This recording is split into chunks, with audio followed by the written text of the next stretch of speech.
everyone to our session of Drops of Wisdom, episode 4. And in today's episode, we are going to talk about Spark. That's the book that we are going to talk about. The author of this book is Angie Morgan.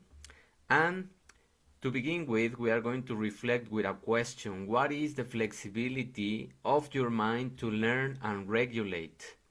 Do you often try to impose your opinion on others, or are you open to dialogue and learning?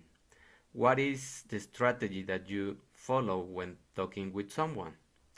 So being stubborn into being right and just trying to convince someone into leading unnecessary discussions, which in the end will keep the other person away from you, can create another type of conflict, can create grudges, can create conflict, and can complicate your own life. Instead, developing flexibility to respect each other's point of view will allow you and expand your mind to challenge your cognitive mindset. And who knows, maybe you can learn something new in this dialogue that you are creating. Cognitive flexibility is a way of changing your usual thinking patterns to solve problems, and is actually a technique most of us use for technical problems. That's one of the quotes of this book, and these are the strategies that we can achieve by simply being mindful of the things that we want to expand in our mind. So, for example, if you have a toaster and it breaks, your mind will start thinking of other ways to toast the bread and to solve the problem. Maybe the oven, maybe the stove, or you can just find out different strategies. And that is the spark of your brain, trying to see the problems in another perspective and try a new solution. Spark applies the same rules to the personal relationships that we are having, to see things from different perspective and not just trying to create arguments, but mostly dialogues where we can learn from each other, and we learn also to respect their own opinions. Another spark tool is cognitive discipline, and this is extremely important.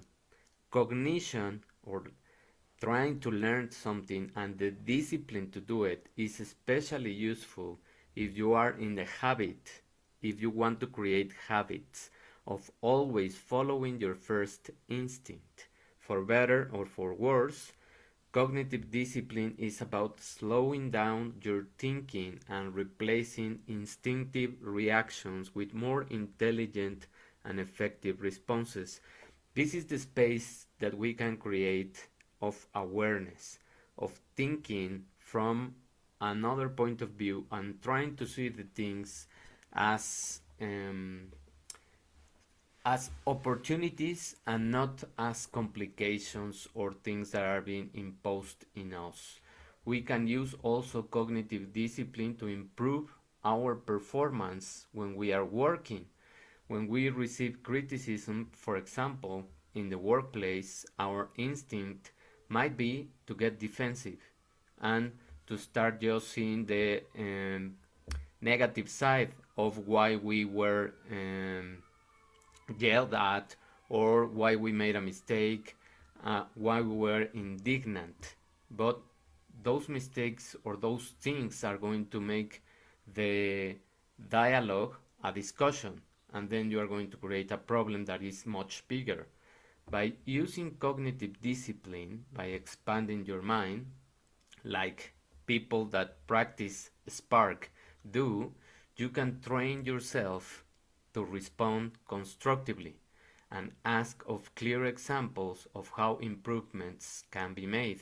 Because many times when we are in that situation in the workplace and some people call out something that we made a mistake on, they just focus also on the negative thing, but they are not seeing the perspective of what can we do better, or what are clear examples where I probably made a mistake and how can we find a solution. It is not about blaming or assigning guilt on someone, but it is more about finding a solution and moving forward, because we want the same goal.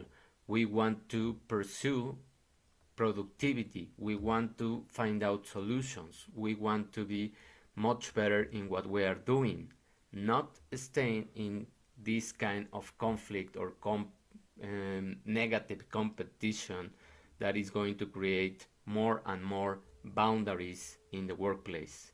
It is important also to remember, however, that being aware of your core values is vital responsibility to always stay true to them. So let's take the example of the workplace. If you are true to your values, you will ask for this kind of rectification, to demand clear examples or where was the mistake. And if there was a mistake in reality, then you can find out what is it that you can change from the things that you did, or what information was missing, or how to solve the problem in the next time that we are faced with one similar situation. For example, if a person, a friend, or a colleague in the workplace sees that you only adhere to your values when it is convenient, and you try to be just complacent when it is good for you, that's not being true to your values. That is just being hypocritical, and that will lead you to more problems. So stay true to what you want, be clear on your values, but also be compassive and be flexible to expand your awareness and to see that you can make mistakes and also learn from them. And do it in a teamwork space, and be interested in gaining more solutions, and that will lead you to make friendships and make partnerships in our workplace or in any kind of relationship, instead of making enemies. Spark, or the people that practice this quality of cognitive flexibility, which we are calling Spark, value the expectations of others. Remember this: value the expectations of others, and the ability to follow through commitments is not just the expectation, is that you comply with what you say, that you really do what you say. That is going to lead you to a very high amount of credibility, and also it's going to create a much more cohesive friendship, partnership, whatever it is, depending on the workplace or personal relationships. It is not easy to admit that you made a mistake, but the people that practice Spark have the responsibility to make things better. So accepting that also shows humble spirit of you, humility from you, and a student mindset that we are all in this learning experience. We are not know-it-all. So we can make mistakes, we learn more from our mistakes, and we improve more from our mistakes than from the successes. So having a background of mistakes makes you more successful. Sparks also understand other people that need and are proactive when they can be of service. So when you are in this mindset of cognitive flexibility, you are driven to be of service and help others succeed. You are not envious. You are not comparing. You are not competing in the negative sense. You are competing to improve. You are not competing to take away something from someone. They flourish when they have a strong sense of community, and people focus less on themselves and more on the teamwork. That's what these kind of individuals do.